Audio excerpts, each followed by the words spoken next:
kieu teh kos batur barang dahar ngeunah supaya dahar kieu muneur wae muneur deui tumis deui ngadaangan nu kieu anak jeung pamajikan teh salaki pinjor ka mana bakat aing geus kahirupan kieu teh ikmal isu salaki meting mantug ka mana teh hayang daang nanya man pukul nu eta pamajikan gua aing teh geus teu gablek duit teu gawe geus 2 bulan aing teh nganggur cik sih ngartikeun atuh eta teh mun balik mah mawa duit datara ali maneh teh kunaon pukul nu kayak pagawean geus mantog di mana atuh geus mantog tuh aing teh geus ngomekeun cai teh sawah apa dia gini teu boga dengan sangu ngalpoe ngunuran anu kieu ada duit na mana apa yang duit usaha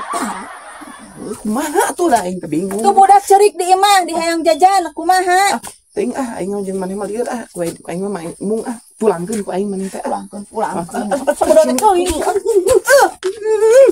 itu balik sih mikir mah mikir mana nu mikir mah ngomong wae ku aing teh nganggur ayo ka maneh kudu mikir atuh tong sih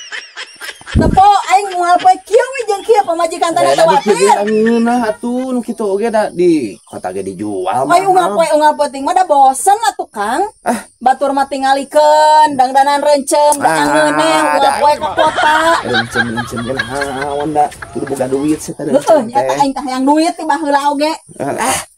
geus aing mah ngomong wae sia teh ku aing siap aing tuh curug pisannya jelema teh oh yuk kitu pagawean teh aing teh ieu resugan sabodo aing mek ngurek aing mah ngan pagawean teh kitu we barang daang hayang jordi ulin ngadon arek mantau ka mana coba gerak lieur